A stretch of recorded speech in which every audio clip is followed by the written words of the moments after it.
Good morning, good afternoon, part of the globe. You guys all right? Hello. How's everybody doing today?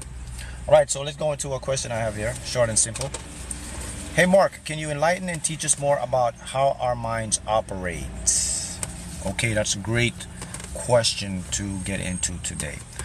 So let's talk about that, the minds and how they operate. All right, here's what you need to know. You have a conscious, regular thinking mind, right?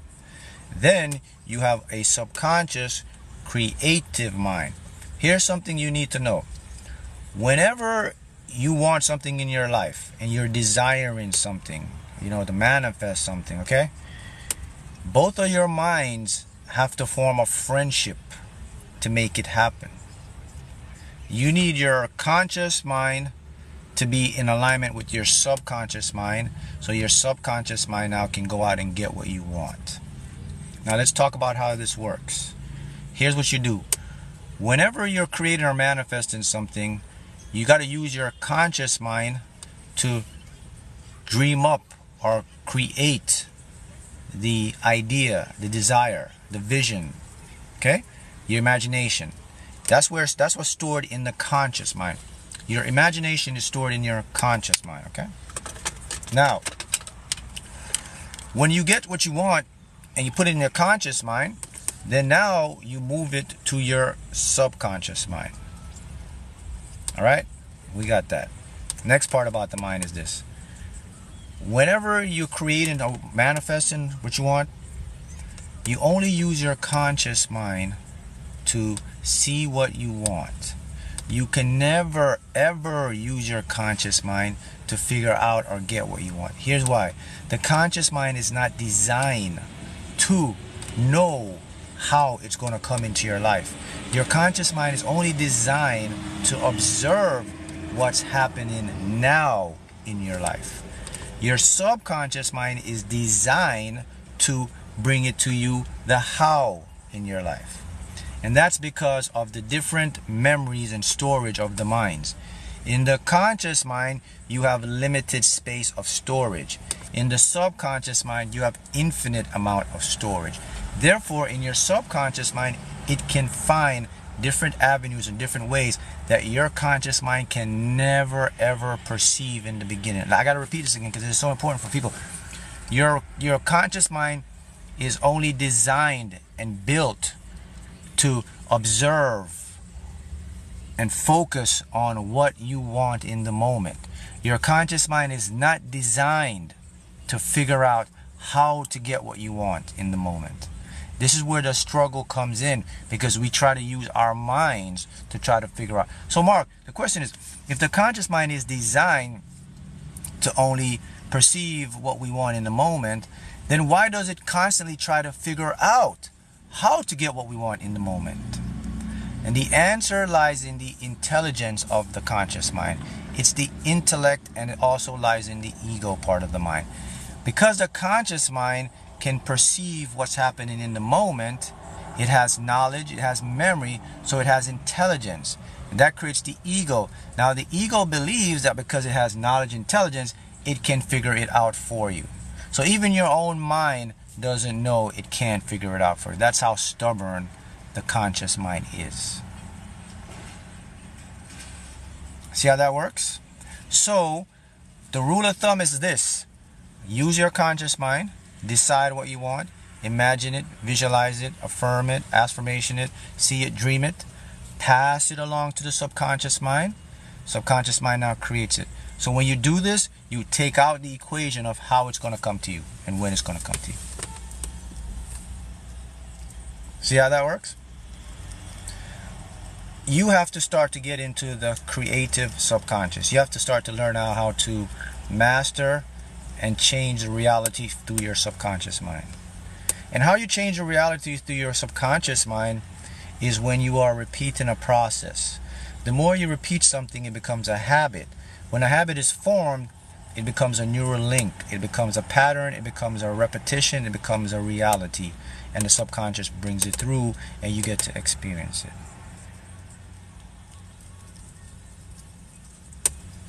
Have you ever lost faith in your manifestation?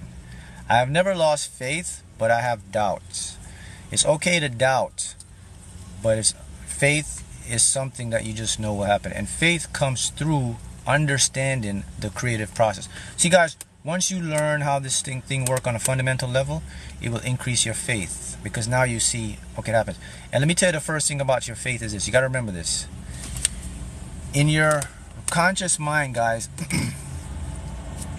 I repeat this again because there's more people coming on here, and a lot of individuals don't understand this. I repeat it again. The conscious mind, the thinking mind, it wasn't designed to figure out how to get what you want. The conscious mind is only designed to perceive what's happening in the moment. If your conscious mind is trying to figure out what you want, that's because it's using its own intelligence to do that. But it cannot do that. So it means the rule of thumb is this: never ever try to figure out how your goal is going to come to you. Because I'm going to tell you why.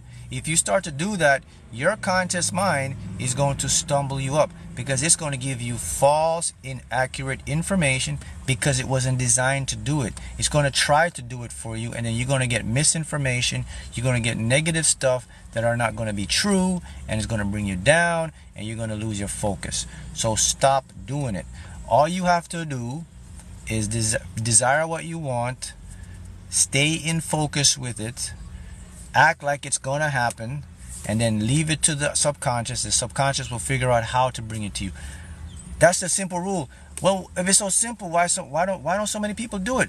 The reason so many people don't do it is because they lack the patience, they lack the discipline, and they lack the knowledge of how their minds work. So that's why so many people fail at creating what they want. They don't give it the time enough to work the process. You know, and it's not a lot of people's fault. It's how the system is designed and set up. From you're a kid, you're taught to really focus in the conscious mind, and of course it is, because that's what we see reality, and we experience. We see things in the now. The conscious mind is only designed. I gotta say it again. Your conscious mind is only designed to observe what's happening in the moment. That's it. It's not designed to make big decisions of how you're going to get what you want. It can't do that. That's not how it works. Okay? So that's the first step. If you're going to do this stuff, and you're going to try to change your life or create the life you want, you got to know the rules of the game. Okay, now, how does a habit form then, right? That's the question I see here. Habits are formed. Okay, first of all, let me show you how everything's formed. A habit, a belief, you know how they're formed? Through thoughts, through intentions. When you think of something, when you visualize something, when you imagine something, and you do it constantly, every day, over and over again, two things are gonna happen. It's gonna form a belief, and it's gonna become a habit. And then it's gonna go to the creative mind, the subconscious, and the subconscious is gonna make it a reality. See how that works? What we constantly think about, what we constantly focus on, what we constantly put our attention on, we are targeting our creative mind to manifest it for us. So we change your thoughts first. So if you're someone that you're negative, you're going to have to change to being positive, because if you do not do that, you're going to get negative results, because that's how the minds work. Remember what I said earlier? I said both minds work together to manifest. So I'll give you an example of how this works. So let's say you're more pessimistic. You don't believe in stuff. You're not focusing more on what you want. You're just a negative. You're just thinking like, man, this ain't going to work for me. It only works for someone else. Remember now, your conscious mind now is perceiving that in the moment. So your conscious mind says, okay, so it's not going to work for us, da-da-da. That's part one of it. Part two, the conscious mind now sends that to the subconscious mind, because there's no resistance anymore. Your conscious mind is agreeing with you. You're saying, it ain't working, it ain't working. It's looking around and says, okay, we're looking for evidence of it's not working. And the subconscious is going to provide the conscious mind evidence of it's not working, because they're working together. So now it becomes true. It becomes your belief now, because you see it every day. He's like, damn, told you, man, see? It never works out for me. Look, see? Just my luck. Oh, man, I can't win for losing. Da-da-da-da-da-da-da. And you're going to see evidence of it, and then the subconscious is going to replay it and show it to you, and you're in this loop. Okay? See that stuff? So that means your life and what you want, you're never going to change. You're going to keep going and struggling, all that stuff, because you didn't have the knowledge or the information of how this stuff works. Now, if you are aware of the information, if you know the basic fundamental rules of the mind, consciousness, and the universe and quantum physics, which is easy stuff, it's not rocket science, I'm showing you right now, then you can understand, all right, so it is what I focus on. So, okay, why don't I try to be optimistic? Let me start to think some positive stuff happening right now. And if you start to think about, man, you know, what if it looked like to get that? What if it works this way? How would it make me feel to get this? How would it make me feel to get that? Like, what would my life do? You just start being positive, optimistic, like, you know, it's always working out for me. Then what happens now, you do that more constantly, it's going to form a belief now. That belief now is going to go into the subconscious now, because the minds are working together now. So the conscious mind is only perceiving what's happening in the moment. It's saying, okay, we're optimistic. So you mean positive stuff, that stuff's gonna happen for me. Okay, I see what's happening here. Okay, I'm observing and I'm seeing what's going on. Then the subconscious says, okay, let me show you evidence of what you've been being optimistic about. So it's going to provide the evidence of your optimism. And then when you see the evidence of your optimism, it's going to create more belief. The belief now is going to create a habit, because you're going to see it. The subconscious got to give you the evidence for your conscious to perceive it. So if you think positive, optimistic, good stuff's going to happen in your life, you're going to get physical stuff showing you good stuff. And then your mind's going to say, so it's true. Look, every time I do that, something good happens for me. I'm always in the right place at the right time. Great things are in da-da-da-da. So the conscious mind now says, okay, we're perceiving it. And that's, see that loop now. You're in the good loop. See that? Now you're in the good loop. There's two loops, the negative or the positive loop. And when I talk about a loop, it's called a reality. It's called a map of reality or a reality loop. A loop is just what it says. You're just going to keep going in circles until you break the loop, until you know, until someone teaches you or someone makes you aware and shows you, like, look, man, look at this stuff, man.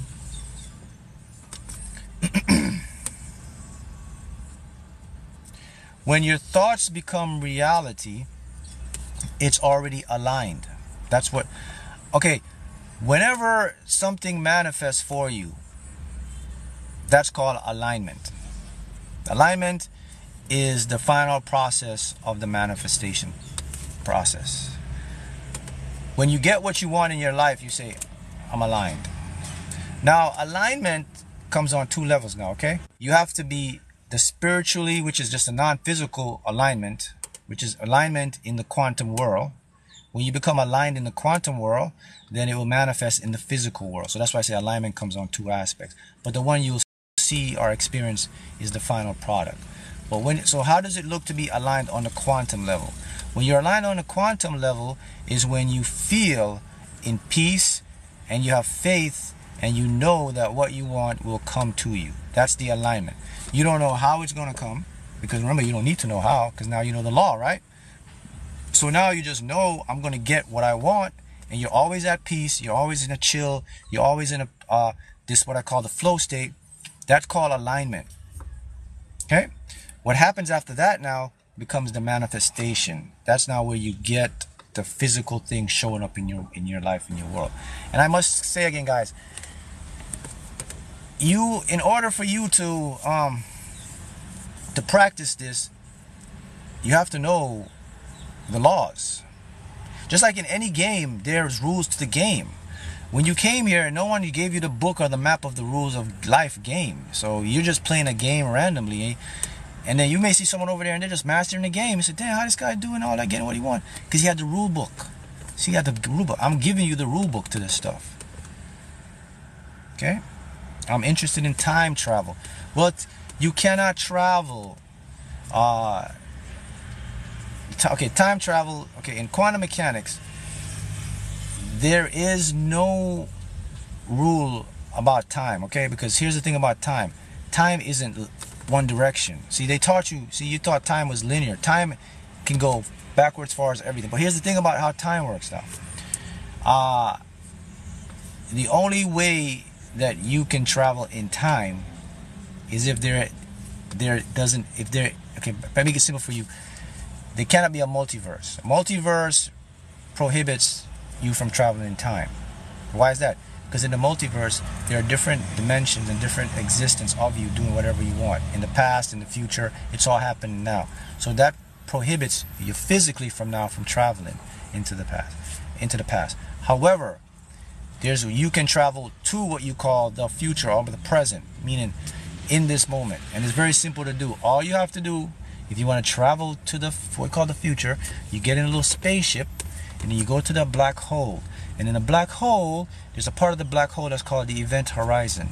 Okay, it's a circle before you enter into the nucleus, or what we call the singularity of the black hole. And then what you got to do in your spaceship, you just go around there and you hang around, just surf around the event horizon for like a couple days, a couple months, and then you can fly back to Earth. And then when you come back to Earth, about 100 years will pass. So let's say if you go to the black hole and you chill there, you're 29, you come back to Earth, you'll only age 1 year when you come back. Everybody else in the Earth will age 100 years. So that's time travel. And that's because in the theory of quantum physics relativity, when you get to the black hole, time stops. Space warps time, so time stops. Space and time is the same thing. So it warps time, so time doesn't move. And that's how you can travel to the future. But you cannot go into the past, right? See how that works? Yes. The movie Interstellar showed you that they traveled. They went into a wormhole. You could take a wormhole and go into another dimension of the space and come back. Wormholes are bridges that bridge two spaces of region, and they think wormholes are black holes. When you go into a black hole in a singularity, you end up pop up into another universe, another multiverse, right? So that's how it works. So you cannot. That's the only way if you want to go to the time. Okay. Now, the mind stuff again. You have to understand that these are minds created. Now, you can also travel to different dimensions through your mind, as known as astral projection or astral travel. So you can do that as well. You can get in and you can go to different worlds, different dimensions, but you cannot go anywhere in the past, because the past, here's the reason you can't go into the past, because the past, it doesn't exist. It's a memory. It's a moment of a moment. Your brain is confusing you, making you think that's the past. There's no past. Everything is happening right now. It's a moment to moment. Hence, you cannot go to a past, because there is no past to go to. Now, what we call the future or the present moment is a one continuum. You have coordinates in the present moment. Therefore, you can go to different points in that present moment, because time is like a block. It's one block universe. Hope this makes sense. I'm just trying to make this as simple as possible for you to get it without going into deep detail about how this stuff works, right? So you see how it works, guys? Excellent. Why didn't they teach you this in school? Because it's not beneficial for you to learn this in school. It's not beneficial for the system. They're not going to teach you this in school. You don't need to know this in school. The only thing they're going to teach you in school is to become a productive, working, contributing member of society to help the matrix or society advance in whatever they want it to advance. School isn't designed for your well-being. School is designed for the system's well-being. Let me repeat that again. School is not designed for your well-being. School is designed for the system's well-being. What does that mean? School is designed to make you a productive citizen, to contribute to the construction, to the matrix, to whatever lawyer, doctor, whatever you want to do to make the system run. That's what. It's not designed for you, my friend. It's designed for you to do something for them. That's something you have to know and keep in mind. If you overstand stuff, then this will make sense to you. If it doesn't make sense to you now, one day it will make sense to you. If you keep watching this video over and over again, it may click and you may get it up and say, oh, okay, I got it. Okay? So now the subconscious mind, the best way now you learn about the mind. So what are some tips to get to the creative mind? When you go to sleep, you visualize what you want before you go to sleep. You see it in the end and bam, good. What are the laws that govern reality? There's different laws.